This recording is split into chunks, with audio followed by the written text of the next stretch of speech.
GMGP, good morning, good people. Y'all could have been anywhere in the world, but y'all decided to wake up with us. You're sick. You're sick in the head. There's a lot of fantasy football shows out there, but I promise y'all, they not like us.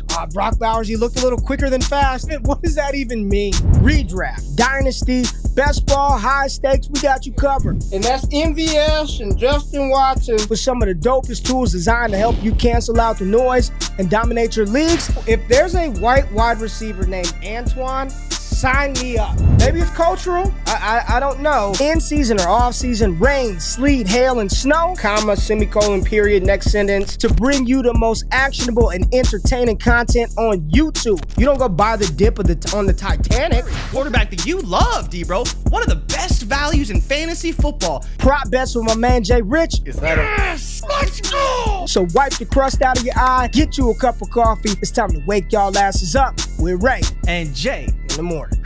My God. How good is he? How good is he? Let's get it, GMGP. It is Friday, April 4th, but it's no regular Friday, Jay Rich. This is the first time we've been back since we started going 3 days a week. Y'all know what it is. I got on a gray sweatshirt. I got on gray sweatpants because it's Feel Good Friday, Freaky Friday, and it is Fuck Something Up Friday right here on the show. Appreciate y'all being in the building. This is Wake Up with Ray and Jay. We are excited. Earmuffs early for the kids. I think I probably should have said that before I went into, got it in early. What I was saying. But I'm happy to see the people in the building. Ricky One, good morning to you. GMGP, Ricky One was popping with you. Whoa, too small. There we go. Got to make it bigger early in the morning. There we go. Ricky One, what's good with you? HK Survivor 1993, Jimbo. You got it, baby. Freaky Friday. It's been a while. Bendels was popping with you. Brado, GMGP, needing some good morning vibes. Let's get some good vibes this morning. We got you, baby. Cold World TDE in the building. Hunter Joe Green, Richard Campbell. We got Jamal in the building. Griffin in the building. Jeff, you got that right, Jeff. Don't forget to smash the like button. MV Prof saying, I can still hear Tet McMillan, stock falling. Remember, he doesn't like to be called Tet. T-Mac or Tetaroa. Garrison says less than 3 weeks out to the draft.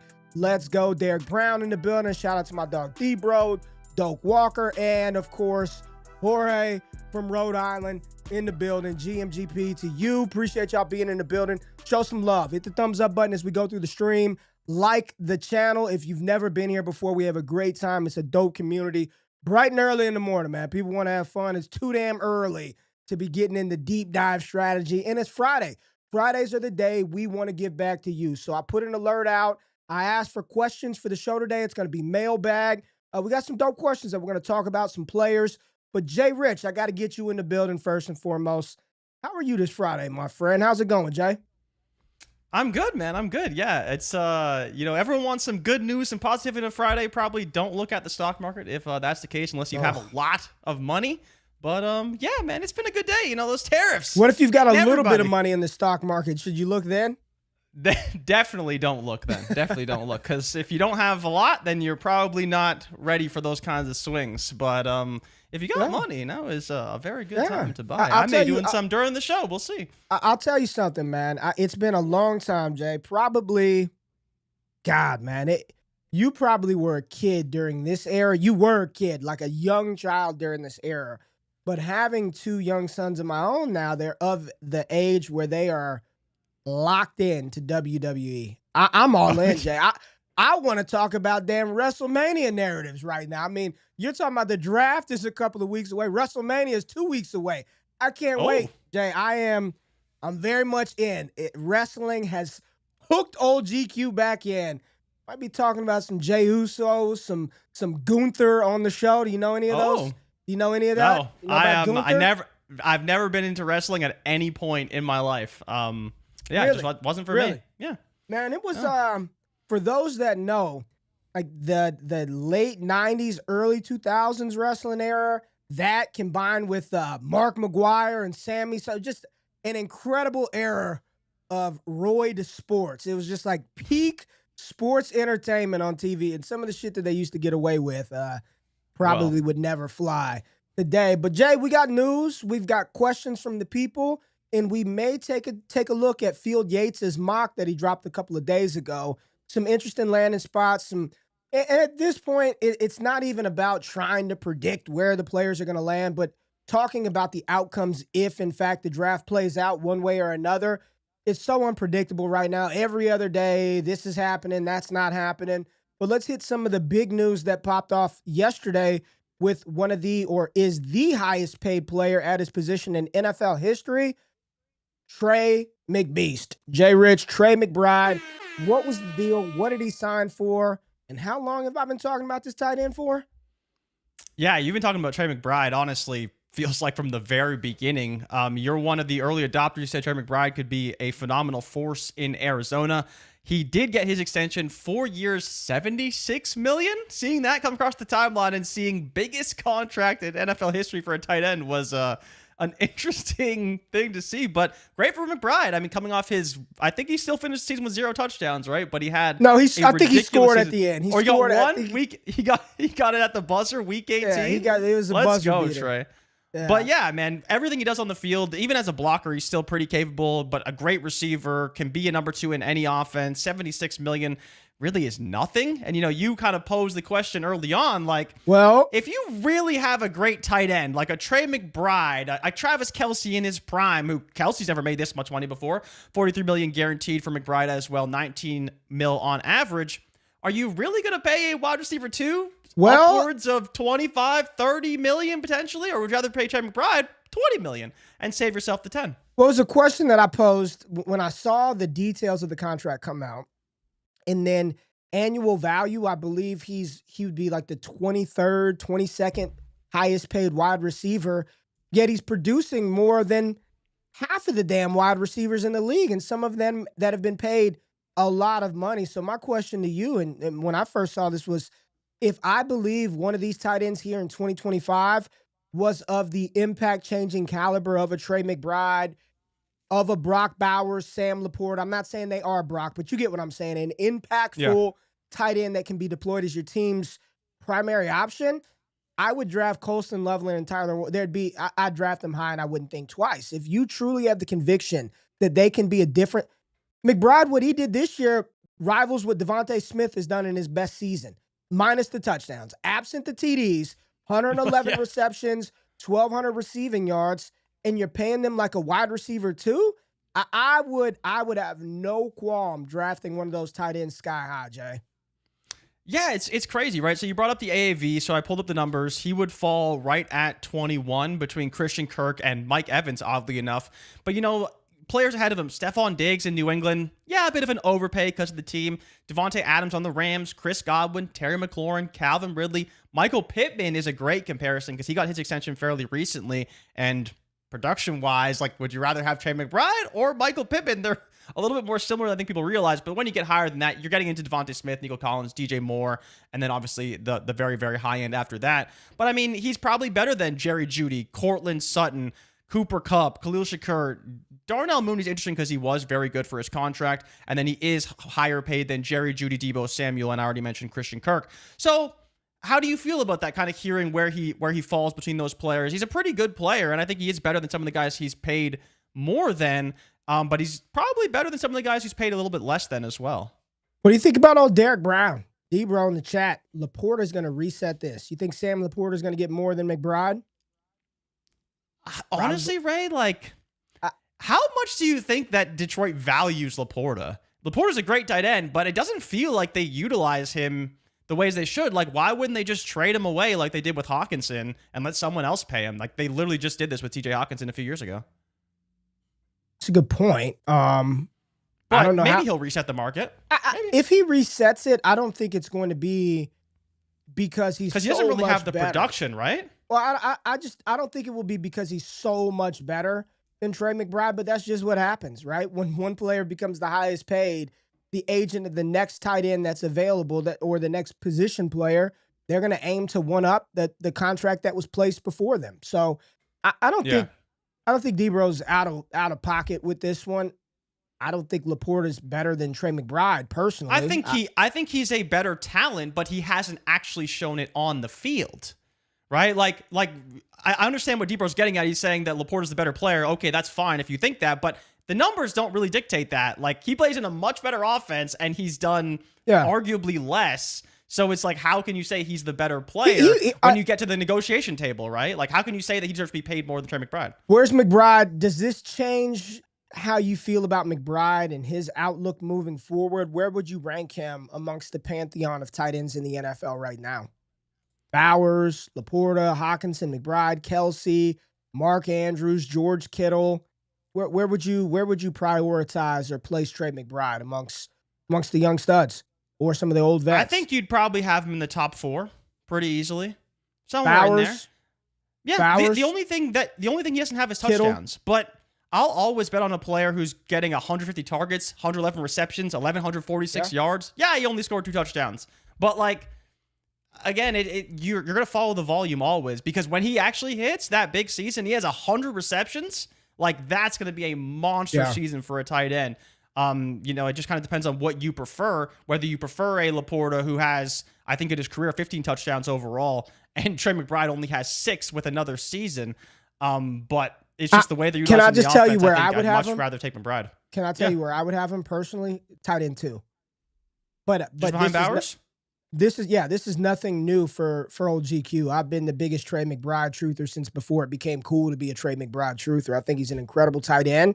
And in a year in which the Arizona Cardinals went out and spent a top 5 pick on a generational wide receiver, Trey McBride just told him to sit on the passenger side because I'm still driving the car. We need Kyler Murray to play better. Trey McBride, big deal, good deal, incredible tight end, good for him. Somebody else who got paid, Jay Rich, and we knew this was coming once we saw the trade. But Geno Smith, now of the Las Vegas Raiders, he signed an extension yesterday, guaranteeing him about, $66 million for Geno Smith? Yeah, he got $66 million guaranteed, which was interesting because, we talked about a few weeks ago before he even got traded with Seattle not wanting to pay him all of this money.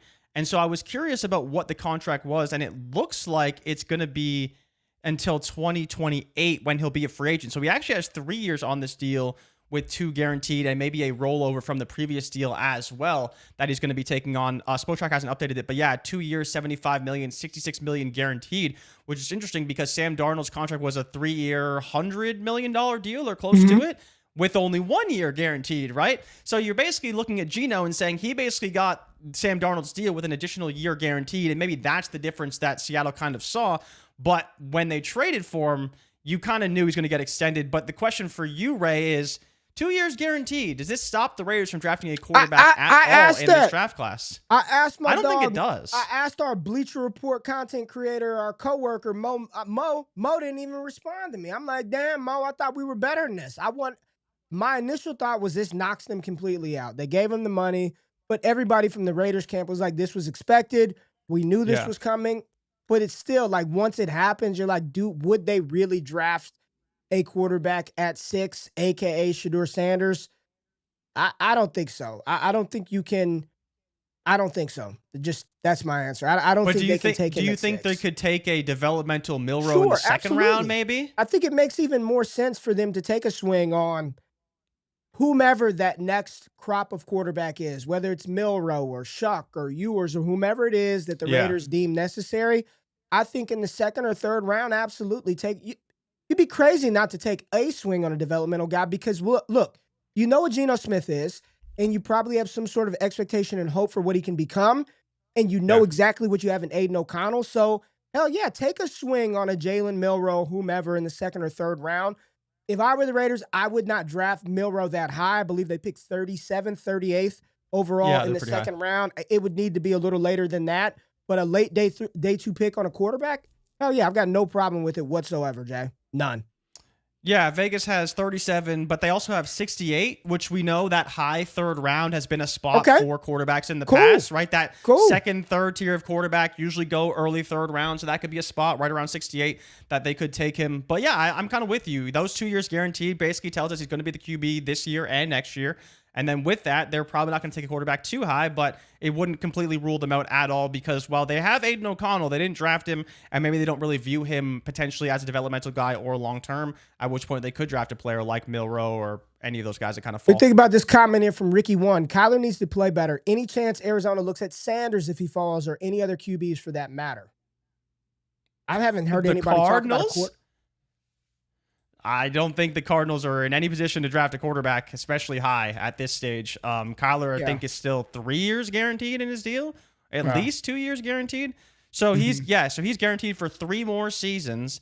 He's got a current dead cap hit rate of $98 million, but they could technically get out of it after before 2027, where it's only $7 million. So at least 2 more years of about $50 million guaranteed. I like the thought, but I don't think they could do that at 16. No, not at 16. Not at 16, right? It's not happening, man. It's not at 16. I like the thought though, especially with the contract. With the guarantees or the clauses in there, and maybe some not confidence in Kyler Murray being the guy moving forward. It's an interesting thought, but I don't think so with their contract. Jay Rich. Big deal. Just I don't know what it is, but whether it's on a draft stream, whenever there's a player that I really just don't particularly care for, somehow, Uncle Jerry finds a way to acquire said talent, whether that be a Jonathan Mingo, whether that be Tyler Guyton in the draft. And unfortunately for me, yesterday, more nightmares became reality as Joe Milton was traded from the New England Patriots, your Patriots, to my Cowboys, Jay. Your Patriots. What a deal. To my Cowboys. Now, I am not the biggest Joe Milton fan at all. The dude spent 8 years in college, 7 at Michigan and 5 at Tennessee, and he wasn't really good in any of the seasons, despite having all the physical tools and gifts and attributes. Final season at Tennessee was his best season in that quarterback-friendly Josh Heupel offense. He came in a meaningless Week 18 game and played very well against the Buffalo Bills. Light it up. And all of a sudden, everybody was like, this is the next guy. Dallas, they trade a 5th-round pick. They acquire Joe Milton. Pats get a 5th. Cowboys get back Milton in a 7th. They'll be paying Milton, I believe, $3.5 million over the next 3 years. So yeah, it's like nothing. It's nothing. I'm not a big fan of Milton, but the cost in which they paid to get a quarterback, I think that's perfectly fine. They needed a backup as Cooper Rush took his talents to Baltimore to back up Lamar Jackson. And, Joe Milton's got some talent. We'll see how he can be developed here. I'll say this. I like it better than Trey Lance, but slightly. Just slightly. Like, I like it better than Trey Lance, but slightly. But in all seriousness, the cost of acquisition was nothing.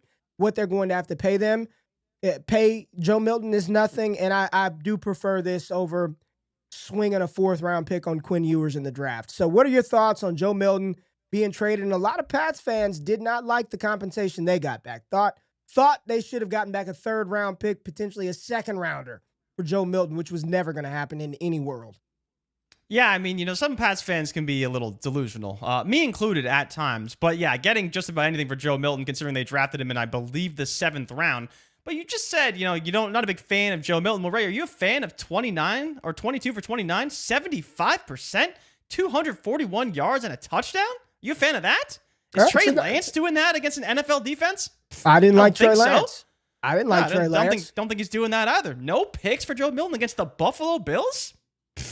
Come on.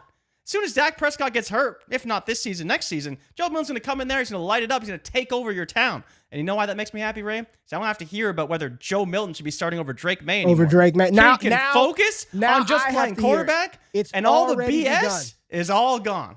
Because Joe Milton, fan favorite, 6'5", can throw it 80 yards. He's the future of the franchise. Like, no, we drafted that guy. He's going to play. He's got a new head coach. And finally, Joe Milton is gone. We got Josh Dobbs, who's never going to play and sucks. And we don't got to hear about how Joe Milton could be the savior for the Patriots. It's great. Does this move the needle? I know you're all about needle movers. Does this move the needle for Dallas? Here's what I will say about Joe Milton. He's a good culture guy. He's a good kid. He commands the huddle. He's big. He's strong. And if you need someone who can throw it 80 yards, he can do it for you. I think that Joe Milton will be a needle mover for Dallas, whether you realize it or not. Jimbo said Milton and Lamb going to feed families. Get excited, right? This is your future for the next 3 seasons. I mean, people are already doing it. LaShawn McCoy was on his show, and they said he will be starting this season. He will start this season. I knew this shit was... When it happened, stupid. I put a short out when the trade happened, within 20 minutes, I had a short out saying, do not start with quarterback controversy in Dallas. And not 2 hours after that, there's quarterback controversy, in quotes, in Dallas. What are we doing, man? Like, I wish I still had the clip from the Senior Bowl last season of him airmailing a flat route from like 5 yards away. So I'm trying to be fair. If you saw that, you would be like, there's no way in hell this guy's ever going to be a starter in the NFL consistently. All right, I'm trying to be fair because I preach and talk about what a player was in college does not mean that's what they're going to become in the NFL, right? I'm trying to be fair, and I'm not trying to be a damn hypocrite here. But 6 seasons in college, man, and I was on the Joe Milton's so old he was playing with Nico Collins at Michigan. He was literally on the team and attempted passes with Nico Collins on the field, right? I was excited back then, but that was in 2018. That was 2018, Jay Rich. That was, 2 presidential administrations ago that I was excited for Joe Milton? Not today. I don't know how much development has happened from then until now. I think he's a fine shot as a backup. I am not going anywhere near a threat to Dak Prescott. I think it's crazy and asinine to even talk about that. It's just clickbait. There's no way anybody Do you think that Jerry did it to sell tickets? Or not sell tickets, but to sell jerseys. Because I wouldn't be shocked if there was people who thought Milton could be like sick. Who's buying the Joe Milton jersey? I'm telling you, dude, there is people in like the New England media that love Joe Milton, that actually think he could be a starter. And that has rippled even beyond just Patriots land. So if Dallas fans are that delusional that they think Joe Milton could be the future, maybe Jerry did this just to sell some jerseys. Smart move, Jerry. Well, if he wants to sell jerseys, let me tell you what. Trading for Joe Milton is not going to be the way. That is not the way to sell jerseys or sell tickets, but there could be a way and a player who can help accomplish that. And that player today has his pro day, Jay Rich. Yes, Colorado's pro day is today. Shedeur Sanders, Travis Hunter will be on the field doing who knows what. Very intrigued to see how much Travis Hunter catches passes from Shedeur Sanders. We know Will Shepard will be doing work. LeJonte Wester will be doing work. I want to see Travis Hunter lined up at receiver and Shedeur Sanders throwing him the ball. How do you think the media coverage around this pro day is going to be today? And let me just mind you, there hadn't been a bad pro day yet. Tyler Shuck looked like Peyton Manning. Jackson Dart looked like Tom Brady. And Cam Ward looked like the best quarterback of all time. I've got a feeling, an inkling, that this pro day is just not going to be as good as those. It's going to be a fine pro day. But somehow, Jay Rich, Shedeur's pro day is just going to be Teddy Bridgewater-like. Can't you feel the narrative brewing already? It would be pretty funny if that was the case, honestly. Because I ain't seen one bad kid. Even Milroe's pro day was not shunned upon, but somehow, right? Somehow. So the big question is are they doing it indoors? Which I mean, I don't know if you know that or if anyone knows that just yet. They'll probably be outside on the field. But I love Travis Hunter won't lose a route. Just the perfect receiver, man. The perfect. Because what if they're doing outside and it's a little windy Shedeur's weather. Shedeur's struggling, quote unquote struggling to throw the ball into the wind. Hey. Like that would be so funny. Jay, honestly. I'm looking at the forecast. 30. What's it looking like? 30 and snow. Oh, so they'll be doing it indoors, so he'll be fine. They're not doing it outside. They'll be doing it indoors, so it'll be fine. Man. It's too cold. Yeah, I would not be shocked if there was, the odd report here or there. Shedeur looked okay. I thought was just that Cam Ward had a little bit more zip on the ball, and I thought that Tyler Shuck was just a little bit more fluid in the way he moved in the pocket. You already know it's coming, man. It's coming. People are talking about Tet getting disparaged and dropping down boards. I mean, Shedeur's kind of doing the same thing. You're kind of a part of that train too. So don't try to jump over here. Don't try to, because you're part of that. How long have I been saying it? How long have I been? I said it before, maybe not before anyone, because there's serious Shedeur haters out there. But I told you back in probably January that I think he could fall outside the top 5. I don't know if you were that, if it was that long ago, but you have been saying it. I'll give you your credit. You've been saying. It's not that I think he's a bad player. I don't think he's a bad player. You've been very consistent saying that I don't think he's going in the top 5. You've been very consistent. Very consistent. Yeah. You're inconsistent, but you've been consistent saying that. All right. I think that's about all the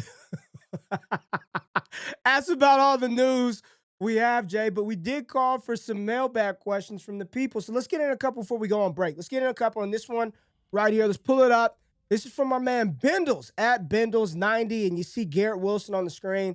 Jay Rich, how should Garrett Wilson be valued with Justin Fields at QB? Can the talent beat out the low pass volume and overall offensive concerns? I thought this was a great question from Bendels. I don't know where Garrett Wilson's ADP is right now. I haven't done a single underdog mock. I don't single underdog. Wide receiver 13 on KTC. He's wide receiver 13. Okay. That's got to be too So high. how should he be valued with Fields? Knowing that Fields, remember that year that you just shat on Fields from the beginning of the season into the end, and we made a bet that DJ Moore would be a top 10 receiver with Fields, and you said he wouldn't finish inside the top 40. And what happened that year with Justin Fields and DJ Moore? Pretty damn good, right? They got pretty lucky. Yeah, they did. Oh, they got lucky. Okay. All right. Well, how much luck can Garrett Wilson have with Fields this year? Less, because he's not as good after the catch. So, I mean, let's do a would you rather. Okay, he's good. He's better than DJ Moore before the catch, during the catch, in the route, out. He's better than hold Moore. on. DJ Moore is a great receiver. No, he's not anymore. No, he's not anymore. How old do you think DJ Moore is? It's not about his age. Look at the play on the field. If you watch. Which you did not. But if you watched what did DJ Moore do that was so bad? If you watched any DJ Moore play from last year, there's no way on God's green earth you'd be saying he's a better receiver than Garrett Wilson. Okay, but Garrett Wilson has barely even come close to eclipsing what DJ Moore does on a regular basis. So why are you saying that all of a sudden now he's going to be so much better than DJ Moore is? I said with Fields. The question from Fields isn't a good quarterback. So why is that going to matter? DJ Moore is great after the catch. Like, he is great after the catch. And he had a good season with Fields. He had a bad season this year because his OC was terrible and because Caleb Williams sucked. Like, I don't understand. Why do you think that Justin Fields is going to produce better results for a wide receiver than Aaron Rodgers, who gave Garrett Wilson 150 targets last season? And he still only had 1,100 yards and 100 catches. So it's not like the ceiling is super high. Like, Garrett Wilson doesn't have a 1,300-yard season like DJ Moore does just 2 years ago. So how would you be valuing Wilson right now? Is it? Wide receiver 13. Let me go down the list. Go down the list. So Garrett Wilson's ahead of A.J. Brown. I don't have the list in front of me, so give me the would you rather. A.J. Brown. T. Higgins. Debatable. That's not debatable. Garrett it's Wilson. T. Higgins. Rome Odunze. Garrett Wilson. I could make the case for Odunze. No, Devontae Smith. What are you? You're full of shit, Jay Rich. Devontae You're Smith. not. You look at me with a straight face and say you can make the case for Rome Odunze. I will take Rome Odunze over Garrett Wilson this season. Who else? You literally just called DJ Moore trash, but now you don't like Rome Odunze. So what if Rome Odunze is the wide receiver 1? Who else? Give me another. Devontae Smith. I think you can make the case there for Garrett Wilson. Because Devontae Smith has been so. Rashee Rice. Wilson off of the. I take really? Wilson. You don't want Rashee Rice? If you told me Rashee was 1,000% healthy, I would take Rashee Rice. Healthy, yeah. Let's say healthy. Healthy. I think healthy Rice. Because these are dynasty ranks at the end of the day. So healthy, Ted McMillan. Come on, man. Garrett Wilson. Jordan Addison. Garrett Wilson. Xavier Worthy. Is Rashee Rice healthy? I'm very bullish on you. Xavier like Worthy. Worthy. That's why I'm still going down the list because there's still some players. There's still some players that are like pretty interesting. I'm very bullish on Worthy. If Rashee, I'm very bullish on Worthy. I would still take the number 1 option. I would still take Garrett Wilson, man. Okay, Zay Flowers. G-Dub. Yeah, you should. And then you have Moore, Olave, Metcalf. Metcalf is really the only one you can maybe make the case for, but don't love the offense. Like, so for me, Garrett Wilson's wide receiver 13. I'd probably value him around wide receiver 18, 19. Right? I think there's probably 4 or 5 guys you could have over him that are on this list, between 13 and let's say 25. And I think there's a few that you probably still put under. Here goes your burner account right here in the chat. Your freaking burner account. No one can see that, man. Let me put this on your side. Let me get this real big. This is your burner account. Rome is better than Wilson. Facts. Swim, I'm convinced this is you behind the scenes. All right, we got another one, Jay Rich.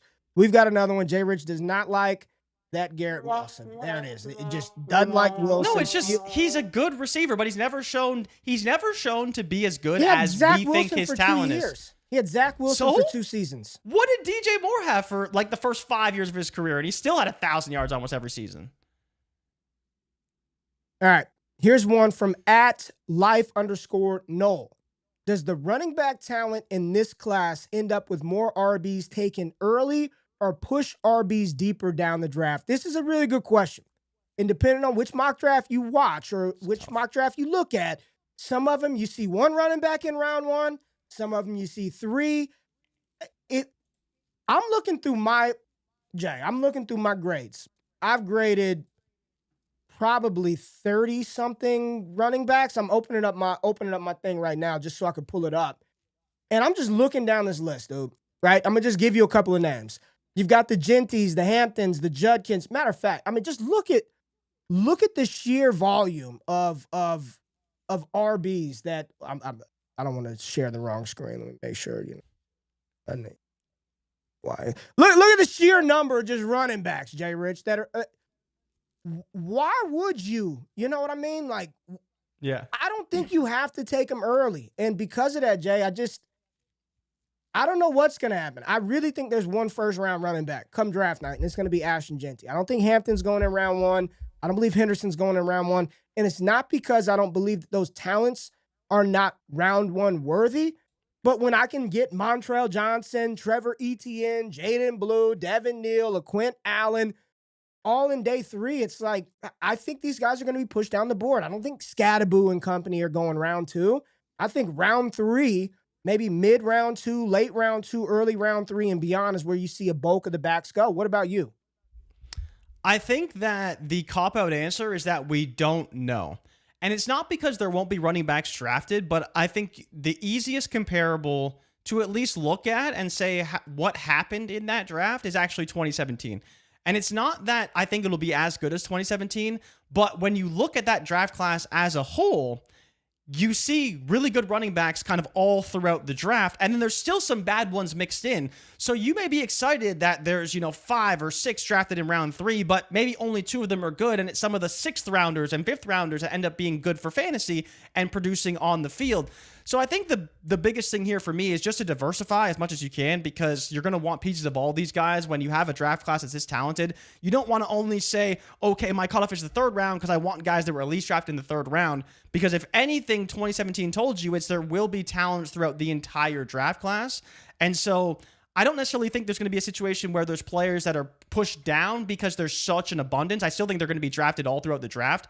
And it's really just once you get into, late day 2, early day 3, I think all bets are off. And that's when running backs will really start flying off the board.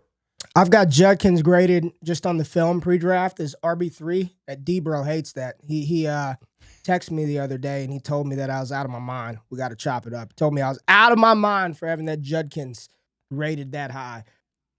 I think they're going to get pushed down. Better than I thought. I don't think Genty's going inside the top 10. I know it's fun to talk about now. I don't think so, man.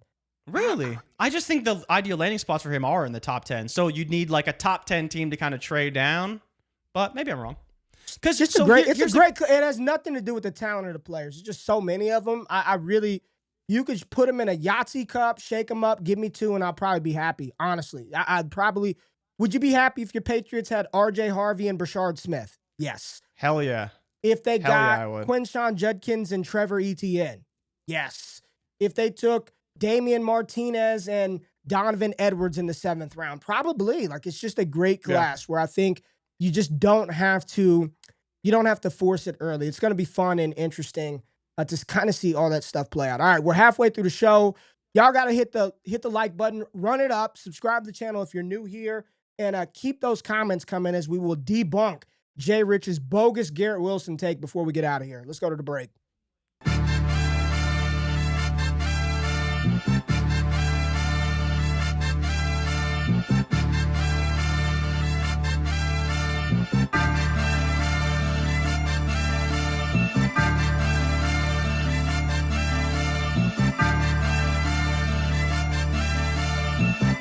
Happy Friday. Appreciate y'all being in the show. This is Wake Up with Ray and Jay every single Monday, Wednesday, Friday. Back to 3 days a week. Jay, how you feeling about that? Feeling good?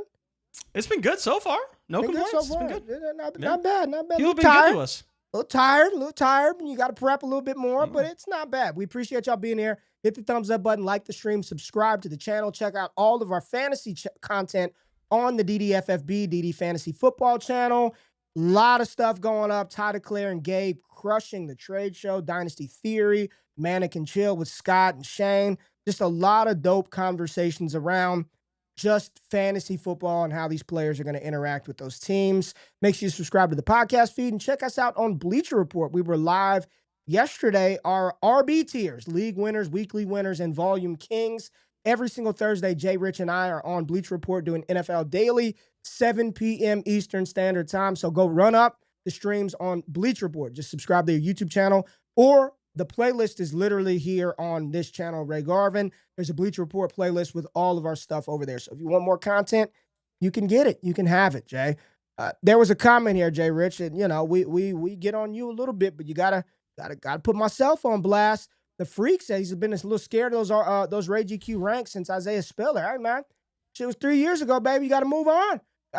We can't be right 100% of the time. You still be taking that Rager heat, right? Hey, I'd be right more than I'd be wrong. But this one, I was dead ass wrong. We were very much wrong in the year of 2022. But that can't be any worse than people having fucking Malik Willis as the 101 in Superflex. How wrong was that in 2022? What an awful class. What an awful class.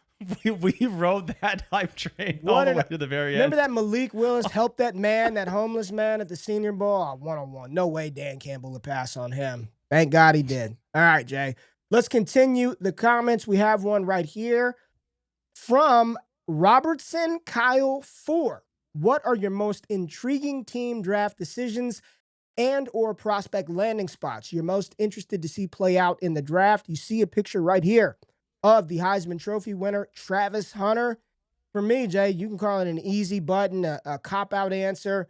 It is 1,000% who drafts Travis Hunter and how they deploy Travis Hunter. It's something that I've said for months on end. I don't believe we're going to have an answer to that question until week 1 of the NFL season. If I were an NFL team, I wouldn't give you any indication how much he's going to play on the offensive side of the ball or defensive side of the ball. You wouldn't know shit until opening day of the 25 NFL season, and he takes the field on the offensive side of the ball or the defensive side of the ball.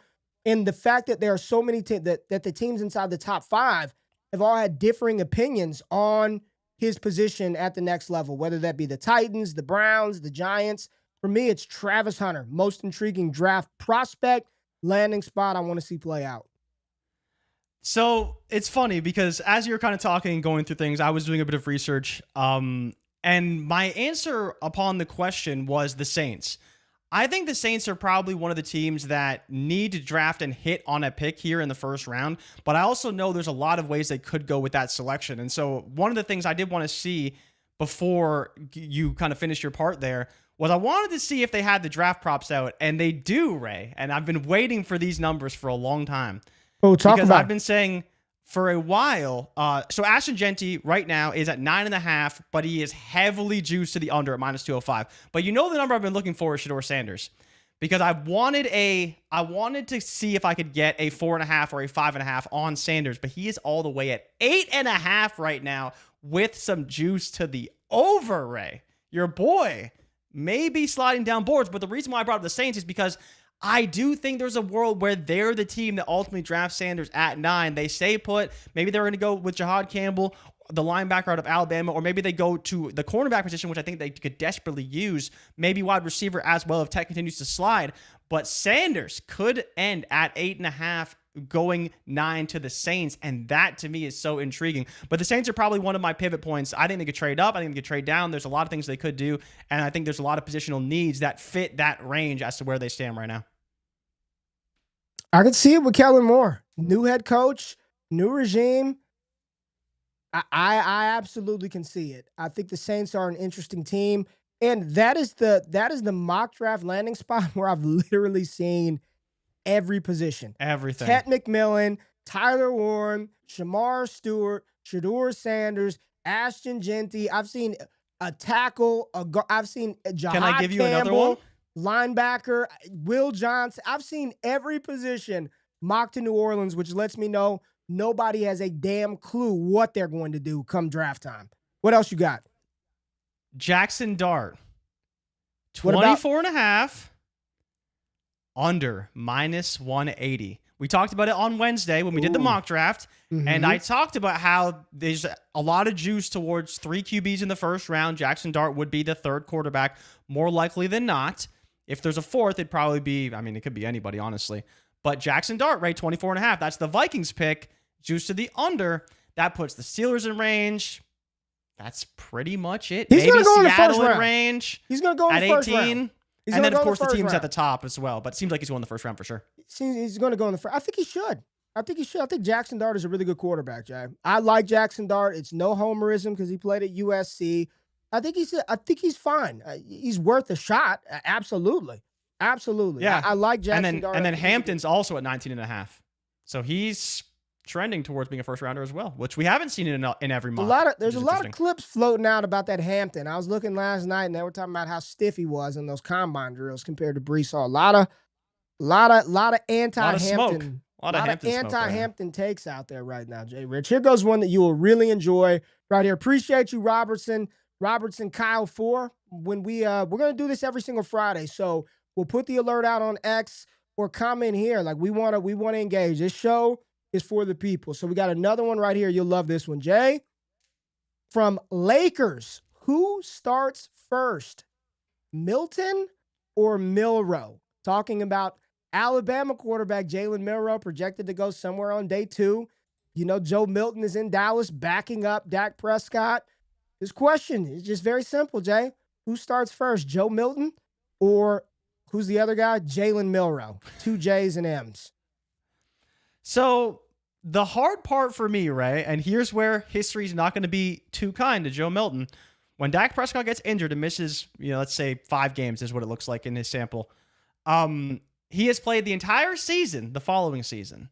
So that means that if history repeats itself, there will be no opportunities for Joe Milton in this season, at which point Jalen Milroe has a redshirt year and maybe could get into next season. So I'm actually going to say I think the answer is Jalen Milroe to actually start. Maybe, Joe Milton gets some relief time here or there when the Cowboys are down 40 points to the Eagles. But I think as the actual starter, with a healthy starter on the roster, I think the answer is Jalen Milroe. Get out of here. Jamison Wooten, get the hell off the stream. But what if Dallas drafts Milroe? So who do you think would be the backup? Milton, dude. Come on, man. It would be. You say that with so much confidence. It'd be Milton. Let me ask you this, Jay Rich. Do you think Jackson Dart is worth a first-round pick? I do. Yeah, okay. I do. All right. I think he probably will go in the top 15. Okay. All right. Got another one here. Let's go to the defensive side of the ball. This is from Cody Smith, TFDR. Are the Tampa Bay Buccaneers setting up for a Hendrickson trade after clearing about $45 million in cap space this week? We know that the Bengals are in this weird spot where they're going to pay him. They're not going to pay him. Hendrickson wants to be in Cincinnati. He also doesn't want to take a pay cut. Every single draft expert says the Tampa Bay Buccaneers need edge. They need a pass rush or 2 or 3. Defense is where they need to prioritize their resources in the draft. Hendrickson is not a spring chicken. He's not a young, dynamic edge at this stage of his career. But do you think Tampa Bay is a spot that he can land? Do you think Cincinnati ends up moving him? Or do they ultimately find out a way to get this done and bring him back to Cincinnati? That's tough, man. I don't think that we're going to see them necessarily clear cap space for what do you think he would cost? That's a big What do you move. think he would cost? If draft pick wise, Draft pick wise, maybe a third. Fourth? Well, what's interesting is, do you think the price changes post-draft? Like, could you trade a future second, like a 26 second for Hendrickson after the draft? Because before the draft, everyone's going to be looking for a first, or not a first, sorry, but looking for like a 25 pick, probably more likely than not. So when you look to his projected contract, let's see what it is, if it's even on Spotrac right now. Timothy Beer said Timothy said $31.5 million? They'd want a second. I don't know if you're getting a second for Hendrickson though, right? Like, would you trade a third round pick, let's say, and give Hendrickson $32 million a year over 2 years? That's probably what you're going to have to pay. If I'm Tampa Bay, sure. Tampa Bay's didn't win that. I mean, Tampa Bay, it's Edwins, it's Evans, it's Godwin, it's Baker. Tampa, maybe, yeah. I think he would be worth it for Tampa Bay, right? They still have their first for third. I mean, they just signed Hassan Reddick for dirt cheap, right? So do they need another edge rusher potentially? I mean, they got Vita Vea, who they're paying a ton of money, Hassan Reddick, who they're paying. That's kind of it, honestly. Okay. Their ends are very young, right? They've drafted very well on the defensive end position, so they've been doing good there. I don't know if they want to go out and pay Hendrickson that much money, because the other thing I don't know if they've even registered some of these new contracts they've put on the books. Maybe they're just clearing cap space to get everyone signed and done up, because that's another factor as well when you talk about teams clearing up space or trying to do more re-signings potentially as well. All right, we got another one right here. The final one that we're going to talk about from David P. 956-417. Is Marvin Harrison Jr. going to bust? ? Can Kyler Murray support 2 fantasy options? I think the answer to the second question is yes. I do believe Kyler can support multiple options on an offense. I do believe he can. Do I believe Marvin Harrison Jr. is going to bust? No. And I don't think he is a bust. I don't. I think the expectation that people had for Marvin Harrison was way off from the beginning, and I hope we all learn a valuable lesson from that. But I think it's just adjusting. I think he could still be a very good wide receiver. Like, his season was not dog shit. It was not. It wasn't what you thought it was, and it damn sure didn't match his first round startup price tag, his first round underdog ADP startup cost. But he didn't go out there and have the worst season a rookie wide receivers ever had. He has not. I think he's going to be a really good receiver, but he's probably not Pops. You know? I don't think he's going to bust, Jay, is my point. So I think the question is, and maybe the chat can chime in here a little bit, is what is a bust for Marvin Harrison Jr.? Is it outside the top 12? Is it, outside the top 5? Because, a lot of people anything probably not high, being right? a top 5 guy, they think he's busted. You didn't draft him to be wide receiver 12. People drafted him to be a top 5 guy. That's fair, but the funny thing is like, you draft Ted McMillan at 105 this year, and he's going to be a wide receiver 2, probably maybe a wide receiver 1 if he really, really hits. But no one's going to say he's a bust if he has 885 receiving yards and 8 touchdowns as a rookie, right? But when Marvin Harrison does it, it's like, oh, he sucks. And he wasn't worth the 101. He's not going to be that good. Like, I think he's probably going to be a wide receiver 2 with wide receiver 1 upside, because he's great in the red zone, right? So I think he can be great, but if he ends up being a high-end wide receiver 2, like, he still produced more than Devontae Smith last season. And Devontae Smith's like wide receiver 15, 16 in fantasy. So, like, yeah, you didn't draft him to be that, but he's still going to be pretty good. It's just you may never be able to trade him for a haul if that was your plan, because he isn't quite giving you that ceiling season to give you upwards of that top 5 value. But Marv can still get there. Like, I don't think that he's incapable at all. He had a good rookie season. It's just we wanted a lot more from him as a rookie. Yeah, that's why I don't think he's a bust. I don't think he's going to bust. I think the expectation level that we had for him as a rookie was it was off. We were excited. We were excited. We had talked about that player for 2 years, the same way that we're talking about Jeremiah Smith right now. So the hype was at a fever pitch level. And when he didn't meet that 1,400-yard and you know what probably hurt him too is Puka had just come off of the season that he had as a rookie, right? Playing in the NFC West. You just saw Puka Nacua set the record for the most receptions from a rookie. Like, you saw him go gangbusters. And now you're getting Kyler Murray this You're getting him Marvin Harrison Jr. from Ohio State. I think people really thought he would have 1,250 yards, 10-plus touchdowns in this offense, and when it didn't happen, and at times it was all – and it wasn't like it was moments, Jay, where he was non-existent. Like he wasn't even there. You know what I mean? So well, it doesn't help, too, in the same year, you have a guy going for 1,282 and 10 touchdowns, another 1,207, and another 1,150 and 7 in Brian Thomas Jr., Malik Neighbors, and Ladd McConkey, right? So that's what hurts him as well. It wasn't like he was still up there. He was drastically behind some very talented receivers who also were rookies and performed very well. But after that, like everyone else is behind him. Rome Odunze, Worthy, Coleman, Leggett, obviously all those guys. But yeah, as the 101, he kind of flopped a little bit, but he's not going to be bad overall. I think he's fine. I don't think so either. All right, let's take a look at a mock draft from Field Yates. Let's look at Field Yates' 2-round mock real quick and just go through this. Let's talk about some players before we get out of here. Let's pull up Field's mock. It's on ESPN.com. Nothing crazy here with Cam Ward and Abdul Carter going 1-2. Then you've got Shedeur Sanders going 3rd overall to the Giants. There was Adam Schefter, I believe, was on social media the other day saying that he doesn't think, or he's hearing, the Browns and the Giants potentially passing on quarterback at 2-3. I don't think Adam Schefter knows a damn thing. Not when it comes to that. Not that. I mean, last week he was guaranteeing us that Cleveland was taking Shedeur, and now you just can't trust anything right now. We don't know what's going to happen, but we've got Shedeur here at 3. 4, Travis Hunter, no surprise. Jay Rich is happy. Mason Graham to Jacksonville. Ashton Jeanty to the Raiders. Nothing to talk about here, Jay. This is pretty chalk, par for the course for majority of the mocks that we see out here in the space. Mimbu goes to the Jets for Justin Fields. Jalen Walker, 8. Chalk. Shamar Stewart, 9 to the Saints. And Will Campbell goes 10th to the Bears. Anything worth discussing in that top 10? Absolutely not. You don't think so? No, neither do I. Pretty common. All right.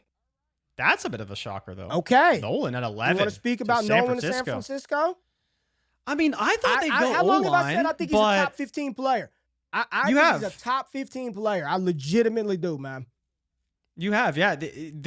I thought they would go O-line because it seems like they could bolster the O-line a little bit. There's still plenty of talented players there, but Walter Nolan would be a massive get for this team because they already have great edge rushers and they do need a DT. So that would be interesting, but yeah, a little bit higher than we usually see him go, but great pick for the 49ers. To Dallas. Got to build outside in, bro. He's one of their so Dallas, they historically, their top 30 visits, they're probably drafting somebody that comes in. McMillan, I believe Travion Henderson and Judkins are coming in for a 30 visit. Ooh. I think Golden is coming in for a 30 visit. I did not see Tyler Warren on the list for a 30 visit to Dallas. They're up, though, but I know McMillan is on that list. So this is very much in play. And of all the Ted McMillan discourse this offseason, Jay, this would probably be the best perceived landing spot for him. I think people would like this more than Denver. Maybe the Chargers. You want the list? There's a list on Twitter I found if you want give me the list. Give me the list of the top 30. Emeka Ibuka. Love it. Ted McMillan. Okay. Luther Burden. Quinshon Judkins. Yep. Calvin Banks. Alfred Collins. Siobhan Revel, who I think was announced today. Shamar Stewart. Bashil Tootin. And Jonah Savanaya? Close. Savanaya. Jonah Savanaya. Close. I feel like I've heard you say his name. But it took me 13 mocks to get his name right. Savanaya was at one point, but it's at Savanaya. Dallas gets Tet at 12. I think that would be, it's a fine pick. It's fine. Again, you know the direction I'd rather go in, but there you go. Dallas gets Tet. Will Johnson to Miami. Tyler Warren to the Colts. Nothing shocking. Chalk. Atlanta goes edge. Cardinals go Kelvin Banks. Mike Green to Atlanta.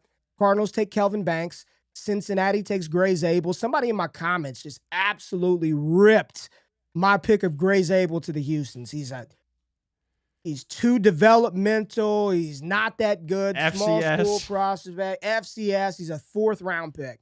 Gray Zabel goes 17th. Matthew Golden to Seattle. I like the fit of Matthew Golden in Seattle. Tampa Bay goes Malachi Starks next to Antoine Winfield. Nasty. Omarion Hampton to Denver. Pittsburgh, there's your Jackson Dart spot. What are your thoughts there? Jackson Dart behind Aaron Rodgers for a year. I think that, honestly, whether Aaron Rodgers is there or not, I still like Dart going to Pittsburgh. I really do. I think it's a really good spot for him. He'll have a great defense. He has weapons offensively. It's just, what is this offense going to be? And are they really going to be a newer age offense, or they continue to not throw the ball and just run the heck out of it all season long? Right. I like this spot too. Chargers, chalk, Colston Loveland, chalk, chalk, chalk. Michael Williams goes to Green Bay at 23. Jahdae Barron, good pick by Minnesota at 24. Donovan Jackson, love this pick for Houston at 25. Rams take a corner. We know they need cornerback help. They get one of the fastest in the draft class, 4.28, Maxwell Harrison. James Pierce Jr. to Baltimore. Good like pick. that? Really good pick. Yeah, edge rusher is always a premium. Take that guy. Derek Harmon to Detroit. Nick Eamon-Wari to the Commanders. And then we've got a trade. Buffalo and New England. What? Yeah, I have not seen this. Buffalo and New England, Jay. And the Patriots take Josh Connerly out of Oregon. That's a good pick. All right. That's fine. You like That's that? fine. Yeah. Yeah, I mean, trading up for Connerly, probably don't have to. Oh, another trade. The Raiders are trading back up. Jay Rich with Kansas City. They got to give me some Milroe. Luther Burden. Ah. Genty and Burden in round 1 for Geno Smith. Not Genty, bad. Burden. Not bad. Bowers. Jacoby. Trey Tucker. It's not bad. Yeah, Trey Tucker. Not bad. Not bad. We love us some Trey Tucker, man. Philly. I do love talking about Trey Tucker. Just. Oh my God. Pack it in. The mock's over. They re-signed Zach Vaughn and then they draft. Yeah, I'm hating. I'm big hating right here. Philly takes Jahad Campbell out of Alabama at 32. Feels calculated, Field. It feels calculated. If I'm Philly and I'm there, just sure. Come on, Jahad Campbell. Come on down. You know what I'm saying? What a pick. So those are the top 32. But we got a second round. We're going to fly through. Jay Rich. Oh, no. Oh, no. Cleveland, this is not going to solve your quarterback issue. Tyler Shuck. Maybe I'll be wrong. Tyler Shuck at 33 for Cleveland. He's got a nasty play fake. Nasty. Love that. Smooth on the play fake. You love that play fake? Awesome. He's got a good one. He's got a good one. All right. Buffalo trades back up. So the Bills have moved down. They trade back up with the Giants. Giants are off of the clock. Buffalo takes Kenneth Grant out of Michigan. I forgot he was still on the board. Great pick by Buffalo. What a pick for Buffalo. Tennessee takes Donovan Ezaraku out of Boston College. Trey Amos goes to Jacksonville. Kansas City, they trade back and still get an offensive tackle. They get Josh Simmons out of Ohio State. I like it. I think they should take this gamble. I think it's worth it. Because if he pans out, like, they get a steal. Yeah. At 37. Giants in their trade back, they get a guard, Tyler Booker. Bears are on the clock. How would you feel about your Rome Odunze now, Jay Rich? How would you feel about your Odunze now? Here's what I'll say about this that I actually really like. The Bears took Emeka Egbuka, for those not watching. Emeka Egbuka, 39 to the Bears. If the Bears take Emeka Egbuka, then Rome Odunze has to play outside, which is great because I want him to play outside. And so I'm fine with it. No issue. So what about that DJ Moore that you pumped up to the high heavens earlier? How great he was. He's a good receiver. I don't know why you got to say DJ Moore's no good. No, you didn't say he was just good. He was exponentially better than Garrett Wilson. Well, I think he's exponentially better than Garrett Wilson, yes. I think that Garrett Wilson was a better talent, but on the actual NFL football field, I think we've seen a lot more from DJ Moore. The Saints take Jaden Higgins at 40. Terrible pick. What are they going to do with Jaden Higgins? They don't need Jaden Higgins. They need someone that actually can play receiver over the middle of the field. That's what they need. They don't need a guy that just can play outside. That's just my opinion. Higgins is pretty good over the middle. He's pretty good, man. I don't think Higgins is very good. Wasted pick, Saints. Do better. Bears take Quinshon Judkins at 41. He would be awesome. Him and Swift. How good would that be? That'd be pretty great. Pretty good. Oh, how about this one? Mason Taylor to the Jets. What do you think about that? Damn. I like it. Justin Fields likes himself a tight end. They went Mimbu round 1, and then they doubled back with Mason Taylor here. That's good. I like that. Good. I like that too. San Francisco, Ariante Ursery, O-tackle. So they've gone trenches, man. They went Walter Nolan, then they turn around and go O-tackle for San Francisco. I don't hate that, honestly. If that actually worked out for them, I don't hate going DT early if you can get. I don't know who the Cowboys have. Round. Let's see. Dallas. Oh, boy. All right. Travion Henderson. Fields is pandering so hard. Tetton Henderson is like a wet dream for Cowboys. You better not tell me to pull this camera down, man. It's a good feeling over here. I'd be very happy. I would like this pick. I'm sure you would. I would like this pick. Colts at 45 get Carson Schlesinger. That's a good pick. They need him bad. It's a good pick. Yeah. Atlanta gets Darius Alexander out of Toledo. I like that. Nick Scorton goes to Arizona. Miami takes your boy Jonas Savaiinaea. The Bengals. Oh, I love this pick. Ezariah Thomas for Cincinnati at 49. Good pick. Good pick. Yeah. Oh, he fell down. Who do we got? Another corner. Siobhan Revel out of East Carolina going to Seattle. So you've got Reek Woolen, Witherspoon, Siobhan Revel. Good group.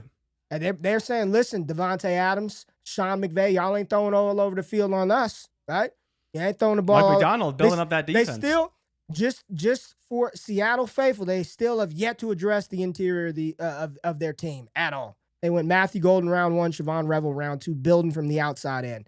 Denver at 51, Elijah Arroyo out of Miami. How do you think he'd do in his rookie season? It'd be. He probably operates behind Ingram, It'd be the Ingram show. Ingram show. But I like Arroyo. Just because he's primary pass catcher. Yeah.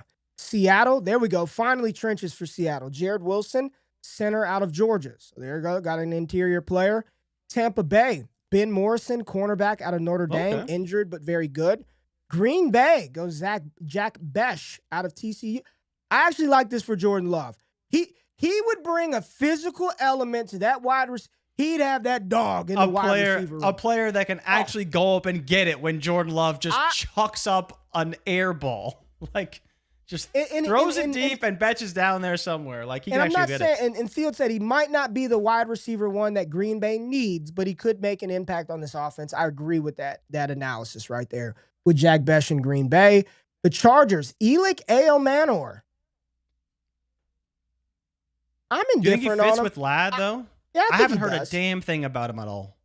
Like, nobody really anything about him. Nobody really has. I think he's fine, right? I think he's fine. Yeah. He's big and fast. Yeah, I think it's fine. I don't know. I'm indifferent. Buffalo gets JT Tuimoloau from Ohio State. JTT goes to Buffalo. Carolina, love this pick. Jalen Noel out of Iowa State. That's a fantastic pick. I love it. Fantastic pick. I love it. Oh my God. What a pick. Noel in Carolina or Ale-Manor in Los Angeles. I honestly think Noel would be the wide receiver one. Unless Adam Thielen is still the one, which Thielen's probably still the one. But right behind, I think Noel could step right in and operate outside, and do everything he needs to do to earn targets early on. He'd be great. I like that pick. I don't know about one, but I like the pick. Oh, new name, new player. Have not seen him mocked inside the top 64 yet, but Phil Yates. Kyle Williams out of Washington State to Houston. He's rising a lot. Right now. I wouldn't be shocked. I'd be maybe a little shocked if we went in the second round, but yeah, I think the past week or so, he's been flying up boards, like absolutely flying up boards. And he was good at the Senior Bowl too. Like, no one really talked about him that much, but he was winning routes consistently at the Senior Bowl. And he did look good. So it's good to see him getting some respect. I just didn't know a lot about him coming in. And so he was just one of those players that looked good, but you didn't know if it really meant much. Right. And now it seems like his stock is really rising. You'll like this pick right here by Baltimore at 59, Jay Rich. Xavier Watts. See, but Ray, doesn't this just make so much sense? You get a guy with boundary to boundary range, and you pair him with Kyle Hamilton? Like, come on. This is going to replace Marcus Williams, who they desperately need. Like, look at you. You're ready to talk about this. Keep going. Great pick. You like this? It's a great pick with Kyle Hamilton. He can operate a little bit closer to the line of scrimmage. You got Xavier Watts over the top. They do have to address corner still, I believe. Because they do. I think got Marvin James Humphrey Pearson is a free agent. Round 1. They got James Pearson. Well, they got the edge rusher, but this is great for their defense, though. They desperately need someone that can play at the back of the defense, and Xavier Watts can absolutely do that. Detroit takes Tate Ratledge, the interior guard from Georgia, at 60, and we've got a trade. The Saints get their QB, trade with the Commanders, and here at 61, the New Orleans Saints, Jay Rich, take Will Howard. No. Buckeye DK is about to enter the chat. Buckeye. There are a couple of people in here. Will Howard. Darkside Dev hates that Kendrick Lamar intermission music, but loves that Will Howard. Loves that Will Howard. Hates that Kendrick Lamar. Loves that Will Howard. Will Howard, 61 of the Saints. Jay, is he better than Spencer Rattler? No. Is he better than Taysom Hill at quarterback? Is he replacing Taysom Hill at H-back? Like, honestly, I understand that Will Howard had a great season. But if I'm taking a quarterback at 61, it's Jalen Milroe. It's not going to be Will Howard. It's just not. And so, like, Ray, honestly, how much different is Will Howard than Derek Carr? Is he just Derek Carr's backup? Is he like Aiden O'Connell, where he's never really going to start until he has to? I don't know, man. Buckeye DK said championship QB right here. What are you talking about? Jamison Wooten said might as well go Kyle McCord, and I kind of agree. I think Kyle McCord's a better passer. So, yeah, just give me Kyle McCord. Will Howard's in New Orleans. Championship QB. Can't take it away from him. So he earned it. In this draft, they took Shamar Stewart, Jaden Higgins, and Will Howard. Yeah. All right, Darkside Dev said, I'm not a Will Howard guy, but he's 100% better than Dart. All